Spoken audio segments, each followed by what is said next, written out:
Assalamualaikum warahmatullahi wabarakatuh. Kami belajar semester 2 bagi program pengajian Bahasa Arab dan Tamadun Islam bagi sesi 2019-2020 akan membentangkan PPJ 1203 Balaghah yang bertajuk In Asrarir Rasmi Al-Qur'ani Ibdal Ba'dul Huruf wa Ziyadah, iaitu gantian sebahagian huruf dan penambahan, yang dikarang oleh Muhammad Syamlul. Saya akan menerangkan bab ibdal, iaitu menukarkan satu huruf kepada huruf yang lain. Pergantian ta marbutah kepada ta maftuhah melalui kalimah ni'mah atau ni'mat.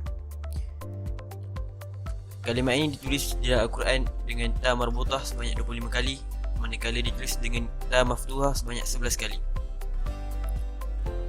Perkataan ni'mah dengan ta marbutah ditulis untuk menceritakan tentang nikmat yang zahir yang dapat dilihat, iaitu nikmat yang umum untuk segala makhluk, ataupun membincangkan mengenai sesuatu yang disebut sebagai nikmat, yang mana hanya Allah sahaja yang mampu memberikannya kepada manusia, dan manusia itu tidak mampu untuk memberikan sebarang nikmat. Disebabkan inilah perkataan nikmat dengan ta marbutah ditulis kerana ia terhad dan terikat. Sebagai contoh, wama bikum min ni'matin faminallah, surah An-Nahl ayat ke-53. Manakala nikmat yang dituliskan dengan ta maftuhah membawa maksud nikmat yang khas yang diberikan kepada Allah kepada orang-orang yang beriman sahaja. Ia juga menunjukkan bahawa nikmat Allah yang luas yang tidak mampu untuk dikira. Ketika menyebut dengan kalimah ta maftuhah di Al-Quran, ini akan membawa kepada pembaca untuk mentadaburnya dengan hikmah dan ibrah. Sebagai contoh, wazkuru ni'matallahi 'alaikum idh kuntum a'da'an fa'alafa baina qulubikum. InsyaAllah saya akan terangkan berkaitan dengan bahagian yang kedua, iaitu az-ziyadah yang bermaksud tambahan. Yang pertama adalah ar-rabu'a ataupun ar-rabu. Perkataan ar-rabu ni terdapat di dalam Al-Quran sebanyak 7 kali. Manakala perkataan riba hanya ada 1 kali sahaja di dalam Al-Quran. Dan jenis yang pertama ataupun bentuk penulisan yang pertama, iaitu ar-rabu'ah ataupun ar-rabu, yang bermaksud ataupun tujuan ar-rabu'ah adalah untuk menarik perhatian pendengar kepada keburukan ataupun bahaya melaksanakan riba dalam hubungan ataupun muamalah sesama manusia. Kerana Allah Subhanahu Wa Taala telah berfirman di dalam Al-Quran bahawa Allah telah mengharamkan riba. Allah menghapus atau membasmi iaitu kebaikan harta yang dijalankan dengan jalan riba, dan Allah mengembangkan iaitu berkat harta yang dikeluarkan untuk bersedekah. Adapun bentuk yang kedua, iaitu riba, adalah dikhususkan untuk perkara yang sedikit, tapi perkara tersebut dapat bertambah dan berkembang, tapi ia hanya khusus pada pandangan manusia, tidak di sisi Allah Subhanahu Wa Taala, yang bermaksud tidak mendatangkan kebaikan di sisi Allah Subhanahu Wa Taala. Riba tadi itulah. Dan kita dapat ketahui ataupun dapat disimpulkan di sini bahawa perkataan ar-rabu'a ataupun ar-rabu dengan tambahan 1 huruf alif di belakang membawa makna berkembang, iaitu az-ziyadah, bertambah. Az-ziyadah. Ma mana az-ziyadah? Az-ziyadah bermaksud ialah penambahan. Contoh, ista'u dan istata'u. Perkataan ini diambil dari surah Al-Kahfi ayat ke-97. Maksudnya, maka mereka itu, yakni Ya'juj dan Ma'juj, tidak punya kudrat untuk memanjatnya, dan mereka tidak pula punya kudrat untuk menembusi tembok tersebut. Setelah selesai, Zulkarnain membenda tembok antara 2 gunung yang mengurung makhluk Ya'juj dan Ma'juj. Beliau pun mengungkap kata-kata tersebut. Dalam ayat tersebut ada perkataan ista'u dan istata'u. Apakah beza antara keduanya? Para ulama lughah mengatakan tambahan pada huruf adalah tambahan pada makna. Maka tambahan huruf ta pada kalimah yang kedua iaitu istata'u membawa maksud upaya Yajuj dan Majuj untuk memanjat gunung itu lebih mudah dari menebuknya. Namun mereka masih juga memilih yang sukar berbanding yang mudah. Kenapa?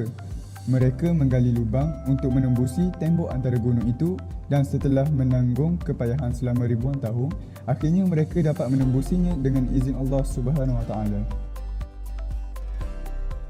Ditulis kalimah ulama 2 kali di dalam Al-Quran.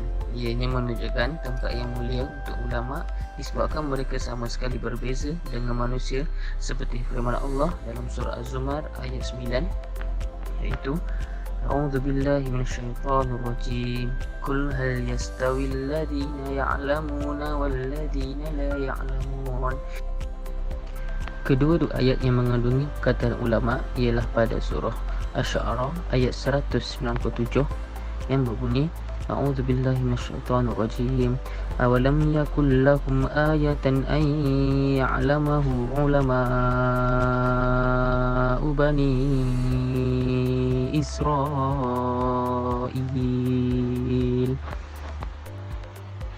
Dan surah Al-Fatir ayat 28 iaitu Innama yakhshallaha min ibadihil ulama'u. Dalam ayat ini Allah menerangkan kepada kita bahawa perkataan ulama itu datang pada tempat marfu, iaitu tempat yang tinggi dan istimewa, bagi mengkritik kepada mereka yang mengatakan ianya ulama pada tempat mansub, iaitu maf'ulun bih.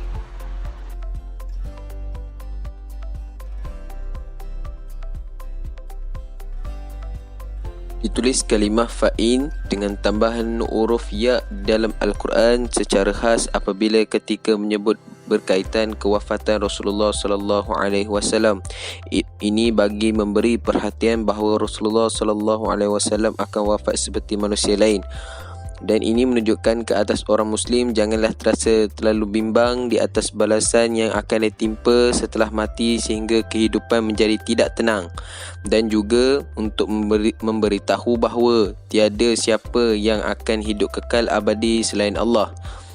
Kalimah afa'in ini hanya terdapat pada 2 tempat sahaja di dalam Al-Quran, iaitu pada surah Ali Imran ayat 144 dan surah Anbiya ayat 24. Seterusnya adalah alam yarau dan awalam yarau. Di dalam surah Yasin ditulis dengan alam yarau pada ayat 31. A'udzubillahi minasyaitonirrajim. Alam yarau kam ahlakna qablahum minal quruni annahum ilaihim la yarji'un. Sadaqallahul azim. Membawa makna bukti dengan dalil dan hujah sentiasa lebih kuat daripada bukti penglihatan.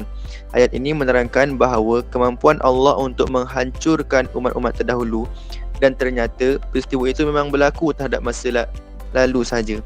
Tetapi apabila Allah menyebutkan kemampuannya untuk mencipta, maka perkara ini berbeza dalam penggunaan ungkapannya, kerana penciptaan kita lebih sukar dari penciptaan darah. Kerana makhluk sentiasa diperbaharui, dan peristiwa ini berlaku pada masa lepas, sekarang dan masa depan. Yang bermaksud masa berlaku itu luas. Disebabkan itu Allah menggunakan kalimah awalam yarau dengan tambahan huruf waw untuk menunjukkan tambahan makna dan keagungannya. Dan ayat ini terletak pada surah Yasin ayat 71. A'udzubillahi minasyaitonirrajim. Awalam yarau anna khalaqna lahum mimma amilat aydina an'aman fahum laha malikun. Sadaqallahul azim. Penambahan huruf waw di situ untuk menunjukkan perlunya tunggu dan bertenang untuk memikirkan tentang ciptaan Allah dan untuk mengelakkan tidak tergesa-gesa ketika membacanya. Begitu juga pada ayat 37 dan 81 dalam surah Yasin yang menceritakan mengenai penciptaan manusia dan penciptaan langit dan bumi.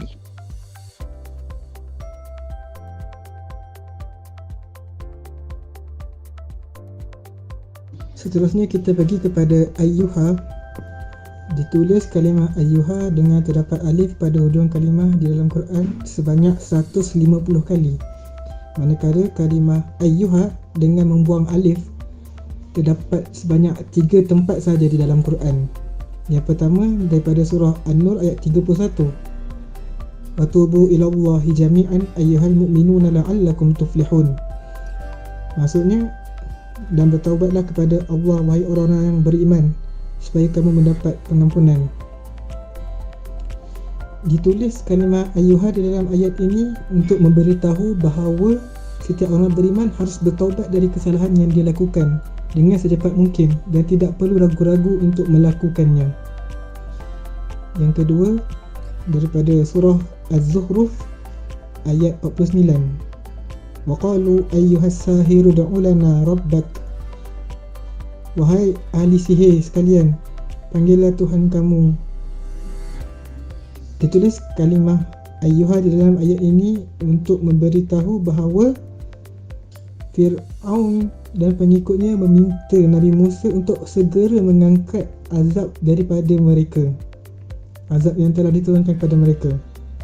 Dan yang ketiga daripada surah Ar-Rahman ayat 31. Sanafruhu lakum ayyuhas saqalan. Kami akan menghitung kamu wahai dua perkara yang memberatkan. Ayyuha dalam ayat ini untuk memberitahu bahawa Allah Subhanahu wa taala ingin merendahkan martabat manusia dan jin, iaitu dengan panggilan as-saqalain, iaitu dua perkara yang berat.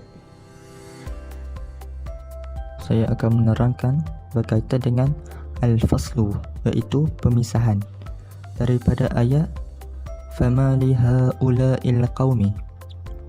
Apabila Allah Subhanahu Wa Taala menghendaki orang berfikir dan mensetujui, ia datang dalam konteks ayat yang memberikan masa dan pemisahan bagi huruf dan kalimah.